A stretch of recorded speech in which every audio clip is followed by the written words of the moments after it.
I played an American sailor. My name is Robin Browne, and I was in one episode of It Ain't Half Hot Mum, something I enjoyed very much indeed. In 1974, when I recorded this, I had been in a soap opera which was quite well known at the time called Crossroads. And I'd been in it for 6 months, and I suppose my face had got to be known quite well. And my agent suggested to Croft and Perry that I take this role. And he was very pleased, and I was seen by them and cast, and I played this character. The particular scene that I was involved in took place in a very seedy place in Burma, and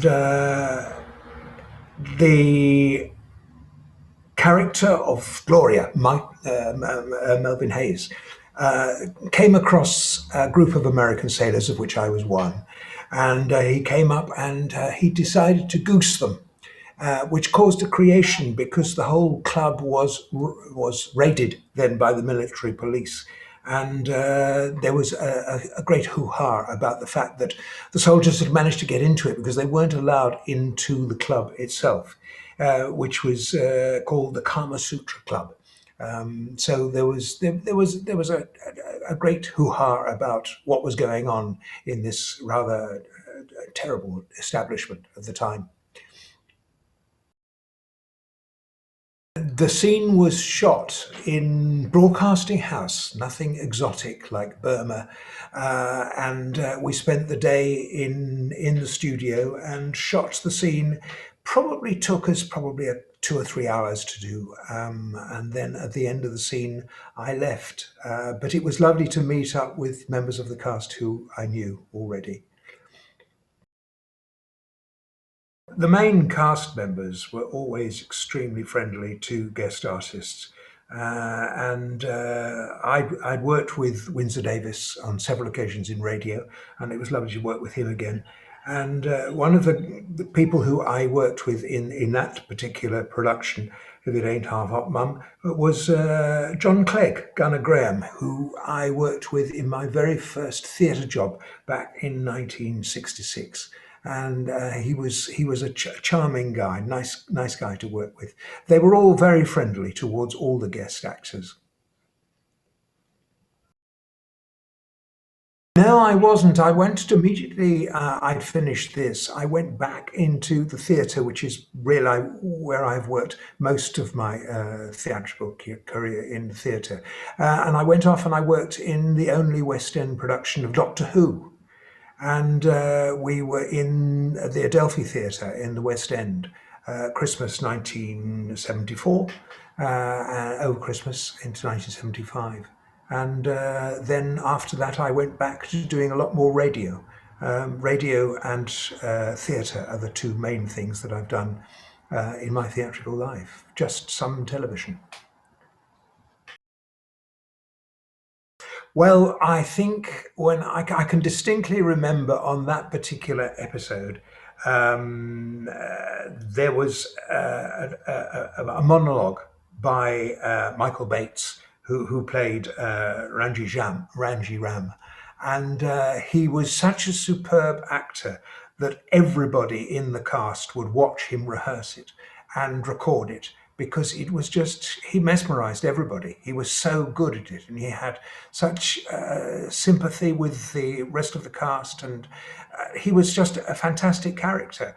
I've watched, I think, most of It Ain't Half Hot Mum over the years because it has been repeated and repeated. And I'm always amazed at the quality of the writing and the performing and the photography of it. I mean, you were totally convinced that they were in Burma when they were out in the jungle. And that's a very clever production. Clever production. The only time I remember being in makeup was with the poor makeup girl who actually had been a fan of Crossroads. And when I came in, she went, "Oh, I'm so sorry." And I said, "What about?" She said, "I've got to take off all Rusty's hair." And my character in that soap opera had been a rather notorious guy with long hair, and she had to cut all of it off in order that I was an American sailor with what's called a number one, which is very, very short hair. And she had to take all that off. But as far as the sweating was concerned, yes, you put glycerine on your face in order to actually look as if you're very sweaty. I can't remember. That probably did happen as well. No, not on that production. I can't remember any bloopers, I'm afraid. It was a long time ago. 1974 is a long time to look back to. And I was involved in a lot of theatre and radio, and just spent that one day and a rehearsal period on It Ain't Half Hot Mum. But it was a great experience, and it was lovely to talk about it as well. So thank you for asking me. Working with both Croft and Perry is always a joy because they work together so well. They enjoy what they do. They're very, very friendly with the cast. And the background to that particular series was known to one of them extremely well. So therefore, I think they were writing from their experiences, and it was very true.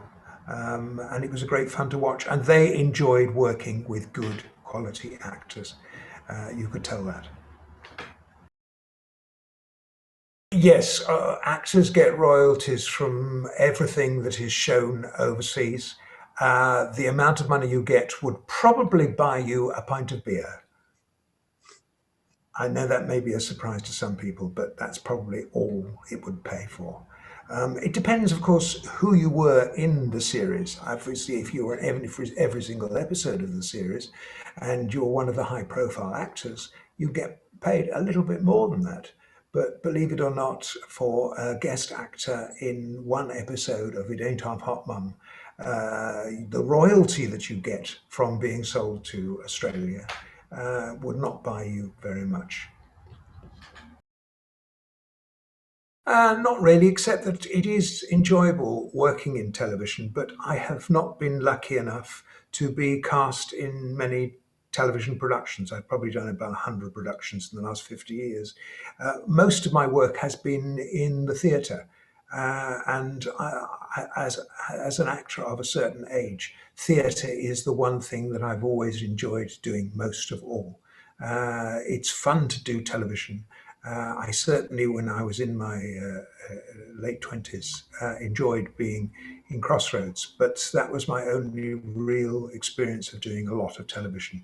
I've done other things, Call the Midwife and Musketeers. I've never played a senior role in any productions apart from Crossroads. I was reading for the Royal National Institute for the Blind for a number of years, and one of the authors that I read a lot of, was an author called B.B., whose real name was Dennis Watkins Pitchford. And his books are extremely popular, were extremely popular in the 50s and 60s. Um, and there is a BB Society, and I've recorded half a dozen of his books for them. And I certainly enjoy recording an audio recording books.